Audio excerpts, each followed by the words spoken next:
बिहार में बीजेपी के खिलाफ जेडीयू और आरजेडी एक बार फिर साथ आए हैं। इस बार मुद्दा पटना के एसएसपी मानवजीत सिंह ढिल्लों के उस बयान का है जिसमें उन्होंने आरएसएस और पीएफआई की ट्रेनिंग में समानता का जिक्र कर दिया था, जिसे लेकर सियासी भूचाल आ गया। बीजेपी उन पर कार्रवाई की मांग कर रही है। पुलिस मुख्यालय ने भी ढिल्लों से सफाई मांगी है। हालांकि जेडीयू आरजेडी को इस बयान में ऐतराज लायक कोई बात नहीं दिखती। अभी तो अनुसंधान बिल्कुल प्रारंभिक स्टेजेस पर है।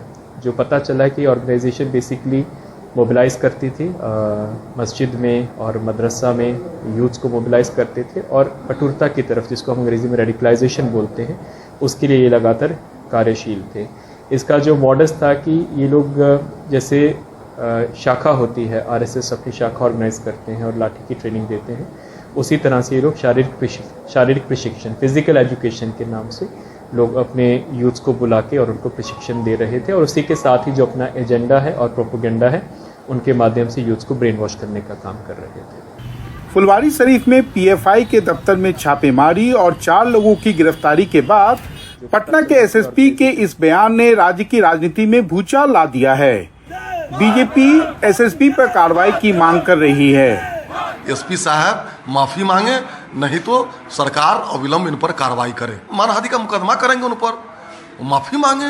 एक राष्ट्रवादी संगठन को आप एक गजवा हिंद जो इस्लामीकरण सोचता है, जो सर से तन जुदा करने की बात करता है, उससे आप जोड़ रहे हैं एक राष्ट्रवादी संगठन को, आरएसएस को, तो ये उनके मानसिक दिवालियापन का प्रतीक नहीं है क्या? ये अत्यंत दुर्भाग्यपूर्ण है और इस तरह के बयान के लिए बिहार की सरकार किसी भी हालत में ऐसे ऑफिसर पर बर्दाश्त नहीं करेगी। और मैं भी डिमांड करता हूं माननीय मुख्यमंत्री जी से कि इनके खिलाफ तुरंत शीघ्र कार्रवाई किया जाए। लेकिन जहां भाजपा के कई समर्थक सड़कों पर प्रदर्शन कर रहे हैं, वहीं आरजेडी और जेडीयू दोनों के नेता बीजेपी को नसीहत दे रहे हैं। जो भी कहा है ये झूठ थोड़ी ना कहा है, कुछ तो है, तभी ना पटना के एसएसपी साहब ने ऐसा कहा है। और हेड ऑफ पुलिस है पटना के, तो आप समझ जाइए। बहुत से लोगों ने पहले भी आरएसएस पर बहुत सी बातें की है, अब लोग सब केंद्र में मंत्री बने हुए हैं, ऐसा भी तो है उदाहरण। यह विषय राजनीति का तो है नहीं कि हम लोग यहाँ से कोई डिसीजन दे दें, यहाँ से डिसीजन नहीं हो सकता है ऐसे विषय। नहीं, देखिए, बिल्कुल एक सिलेक्टिव मिस इंटरप्रिटेशन है, इसको मैं पहले भी क्लैरिफाई कर चुका हूँ। कल का जो प्रेस कॉन्फ्रेंस हुआ था, आप लोग सभी उसमें अधिकांश लोग शामिल थे, तो एक आप ही के जो पत्रकार बंधुओं ने क्वेश्चन किया था कि इस ग्रुप की कार्यशैली क्या है। तो हमारे पास जो डॉक्यूमेंट्स आए थे और जो इनकी इंटेरोगेशन रिपोर्ट जो कि राइटिंग में है, रिकॉर्डिंग में है और जो कि कोर्ट के समक्ष प्रस्तुत भी की गई हैं, उसमें उन्होंने जिस कार्यशैली का जिक्र किया था एक संस्था का नाम लेते हुए, उसी कार्यशैली को सिर्फ बताया गया था कि ये कार्यशैली ये अपना रहे थे। इसमें किसी भी प्रकार के 2 संगठनों की तुलना करना या फिर उनका आपस में कंपैरिजन करना, ये बिल्कुल कोई उद्देश्य नहीं था और ये बिल्कुल निरर्थक बात है। लेकिन इस पूरे मामले का एक पहलू यह भी है कि भारतीय जनता पार्टी बिहार में उसी नीतीश कुमार के साथ पिछले 5 वर्षों से सरकार में है, जिन्होंने पूरे देश को आरएसएस मुक्त कराने की बात की थी और उस बयान के बाद और भाजपा के साथ एक बार फिर सरकार बनाने के बाद भी उन्होंने आज तक अपने ना उस बयान को वापस लिया है और ना ही कभी इस पर खेद जाहिर किया है। पटना से कैमरामैन हबीब अली के साथ मनीष कुमार, एनडीटीवी इंडिया के लिए। CUET यानी सेंट्रल यूनिवर्सिटी एंट्रेंस टेस्ट की परीक्षा में करीब 16 लाख बच्चे शामिल हुए हैं। परीक्षा का आज दूसरा दिन है। इससे पहले कल परीक्षा के पहले दिन कुछ सेंटरों पर गड़बड़ियों की खबर भी आई थी। कई छात्रों की परीक्षा इसलिए छूट गई क्योंकि परीक्षा के कुछ देर पहले उनके सेंटर बदल दिए गए। इससे ये छात्र खासे नाराज दिखे। लाखों बच्चों के लिए तैयार परीक्षा केंद्रों पर इंतजामों को लेकर उठते सवालों और उस पर छात्रों की क्या है प्रतिक्रिया, देखते हैं हमारे सहयोगी रविश रंजन शुक्ला की ये रिपोर्ट। खुशी, रितिका, निशिता जैसे तमाम स्टूडेंट्स और उनके पेरेंट्स परेशान हैं। गुरुवार शाम को CUET का प्रवेश पत्र जब निकाला तब परीक्षा केंद्र द्वारका दिया गया, लेकिन रात को इनका परीक्षा केंद्र दिल्ली विश्वविद्यालय स्पोर्ट्स कॉम्प्लेक्स कर दिया गया, जिससे वो परीक्षा नहीं दे पा रही हैं। मेल भेजा भी तो रात में भेजा, रात में कौन फोन देखता है? 11:30 बजे मेल कर रखा है। 11:30 बजे मेल किया है। अब रात में कौन फोन देखता है? रात में जग के हम फोन तो चलाने से रहे, सोएंगे या फिर फोन चलाएंगे। अगर हमारा कल एग्जाम है सर, आप खुद सोचिए, कल अगर हमारा एग्जाम है, हम सोए या फिर फोन देखें? CUET परीक्षा शुरू होने से पहले पाठ्यक्रम, एडमिट कार्ड और परीक्षा केंद्र को लेकर तमाम तरह की शंकाएं स्टूडेंट्स के बीच मौजूद थीं। लेकिन 3 घंटे बाद जब परीक्षा देकर वो निकले तो ज्यादातर स्टूडेंट्स खुश दिखे। अच्छा था, बहुत अच्छा था, ठीक था। CUET का एग्ज़ाम बहुत ही अच्छा गया और NTA ने बहुत ही अच्छे से ऑर्गेनाइज करवाया था। जैसा कि हमने बहुत एंजाइटी ली थी, ऐसा कुछ भी लेने की ज़रूरत नहीं थी। क्वेश्चन बहुत ही सिंपल आए थे, बेसिक बस याद करने की ज़रूरत थी हमें, और ज़्यादा हमें प्रॉब्लम लेने की ज़रूरत नहीं। CUET परीक्षा देकर निकले इन स्टूडेंट्स की बात सुनकर उन स्टूडेंट्स ने जरूर राहत की सांस ली होगी जिनको आगे परीक्षा देना है। लेकिन NTA ने कैसे रातों रात परीक्षा केंद्र तैयार किए और कैसे परीक्षा हो रही है, ये जानने के लिए हम NTA के एक परीक्षा केंद्र पहुंचे। यहाँ बड़े पैमाने पर आधारभूत ढांचा खड़ा किया गया है और CCTV से लेकर जैमर और नए लैपटॉप तक लगाए गए हैं ताकि परीक्षा देने के दौरान दिक्कत न हो। जो NTA के परीक्षा केंद्र हैं उसके बारे में तमाम सारे भ्रम हैं लोगों के बीच में, तो आज हम आपको NTA परीक्षा केंद्र के अंदर लेकर चलेंगे और दिखाएंगे कि कैसे और किस तरह NTA के परीक्षा केंद्र हैं जहां पर स्टूडेंट्स आकर परीक्षा देते हैं। तो ये आप देखिए, ये सेंटर है और जब भी कोई परीक्षार्थी आता है तो उस जगह पर उसका जो बैग है, कोई दूर से आया है तो वहां पर उस काउंटर पर बैग जमा हो जाता है। तो इस गेट से अंदर घुसता है। तो रजत जी ये बताइए कि यहाँ से जब परीक्षार्थी, जैसे मैं परीक्षार्थी हूँ, अगर मैं अंदर आया तो फिर क्या करूंगा मैं? जब भी कोई भी स्टूडेंट आता है तो उनकी यहाँ पे बायोमेट्रिक अटेंडेंस होती है। इस डिवाइस के थ्रू उनके फिंगरप्रिंट स्कैन होते हैं। अच्छा, देयर इज द डिवाइस।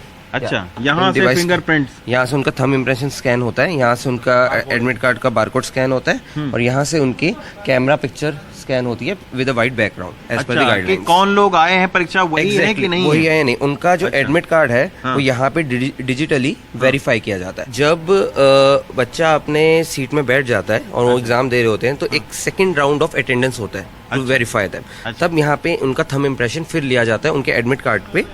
देश की ये दूसरी सबसे बड़ी परीक्षा अगस्त तक चलेगी। अभी तक एग्जाम जो अंदर लोगों ने दिया है उसको लेकर अभी तक कोई शिकायत छात्रों की नहीं आई है। ये शिकायत जरूर रही है कि कई बार जो है परीक्षा केंद्र अंतिम समय पर बदला गया, उसको लेकर शिकायत थी। लेकिन 1000 स्टूडेंट्स यहाँ पर एग्ज़ाम दे सकते हैं और अभी पहली पाली का एग्ज़ाम ख़त्म हो चुका है। जो भी हम स्टूडेंट से हमने बात किया है उनका ये कहना है कि बहुत अच्छी व्यवस्थाएं यहाँ पर थी। NTA एग्जामिनेशन सेंटर से हरकिशन शर्मा और सुधीश कुमार राम के साथ रवीश रंजन शुक्ला, NDTV इंडिया। पढ़ाई और परीक्षा से जुड़ी एक और खबर। कोरोना से प्रभावित छात्रों ने जंतर मंतर पर सरकार की नीतियों के खिलाफ विरोध प्रदर्शन किया। इनकी मांग है कि UPSC सहित केंद्र की तरफ से की जाने वाली तमाम परीक्षाओं में अभ्यर्थियों की उम्र में छूट के साथ साथ उन्हें अतिरिक्त मौके भी दिए जाने चाहिए। हम ये भी नहीं कह रहे कि हमें कलेक्टर बना दिया जाए, हम ये भी नहीं कह रहे कि हमें SP बना दिया जाए और SDO बना दिया जाए। हम तो ये कहते हैं कि कोरोना में आपने रेडी वालों को मदद की, आपने ठेले वाले की मदद की, आपने पटरी वालों की मदद की। हम आपके साथ थे, आपने थाली बोलने के लिए बुलाया, हमने बजाया क्योंकि सबको मदद होना चाहिए था, पर विद्यार्थी वर्ग अछूता रह गया है।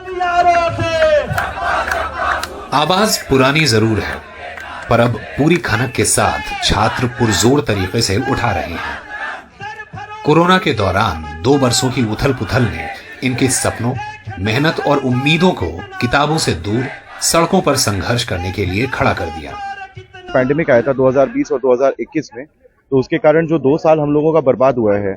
हम लोग मतलब UPSC के जो सिविल सर्विसेज के छात्र थे, SSC वालों का एग्जाम नहीं हुआ, बैंकिंग का एग्जाम नहीं हुआ, तो हम लोग जो है इस 2 साल की भरपाई मांगने के लिए पिछले 2 साल से संघर्ष कर रहे हैं कि हमें ये 2 साल कंपेंसेट करने के लिए आप एक अतिरिक्त मौका दीजिए और एज बढ़ाइए। विद्या दिल्ली के एम्स में कोरोना के मरीज को ठीक करती रही और UPSC में आवेदन करने की उम्र आगे निकल गई। खुद UPSC एस्पिरेंट हूँ और मेरा लास्ट अटेम्प्ट 2020 में था।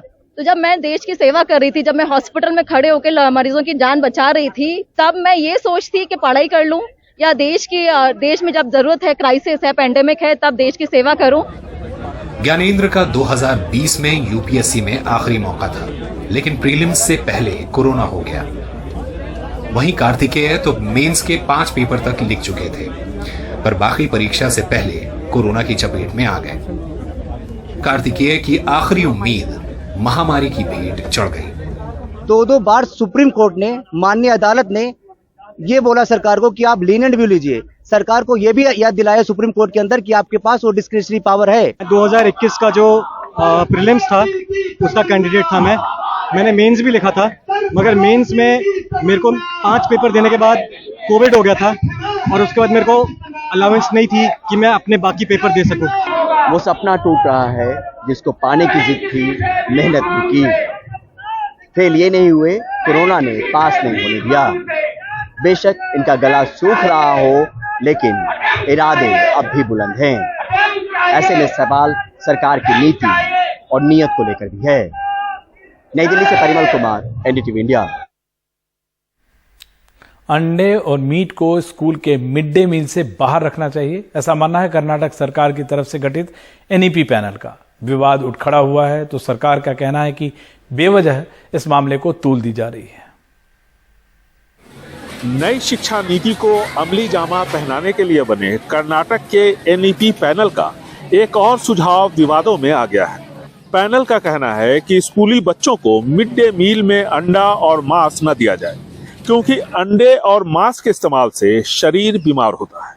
80% पॉपुलेशन इस मुल्क की नॉन वेजिटेरियन है, ये हकीकत है। अगर संघ परिवार चाहता है कि सब लोग वेजिटेरियन बन जाए तो ये हो नहीं सकता।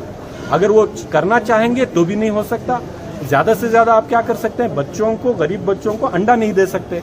अगर वो अंडा नहीं मिलता तो उनकी न्यूट्रिशन नहीं होती, उनकी ग्रोथ नहीं होती, बच्चों में सेहत नहीं बनेगी, तो देश का सेहत कैसे बनेगा, मैं उनसे ये पूछना चाहता हूँ। अगर अंडा और दूसरे डेयरी प्रोडक्ट्स बच्चों को नहीं दिए जाएंगे तो उन्हें प्रोटीन कैसे मिलेगा? सरकार का कहना है कि ये बस सिफारिश है, इसे लागू नहीं किया गया है। If you don't permit people to give one recommendation, panel बनता ही क्यों है? अनुशंसा करने के लिए। पैनल ने अनुशंसा की है, उस पर विचार विमर्श होगा। सरकार जनता की भलाई के लिए है, जो जनता के लिए अच्छा होगा उस पर सरकार फैसला लेगी। अभी हंगामा क्यों? We are with the people, will do the right things. विवाद भाषा नीति को लेकर भी खड़ा हो गया है। एनईपी पैनल ने 5वीं क्लास तक कन्नड़ भाषा में ही बच्चों को पढ़ाने की सिफारिश की, अंग्रेजी या दूसरी भाषा में नहीं। स्कूल प्रबंधन इससे नाराज है। It is unfortunate that the committee which has recommended about language, they are coming once again recommendation with 1 to 5th or till। Panel का ये फैसला सुप्रीम कोर्ट के आदेश का सीधा उल्लंघन है, जिसने भाषा की छूट दी है। बगैर विचार व्यक्त किए हुए पैनल ने ये फैसला लिया है, जो कानून संगत और तर्क संगत नहीं है। Bench judgment. It is already the settled matter. This committee have never looked upon what is the law existing as of now.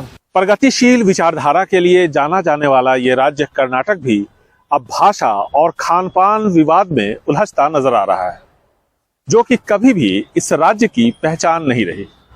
Bengaluru से कैमरामैन गोविंद मूर्ति के साथ निहाल किदवई, एनडीटीवी इंडिया।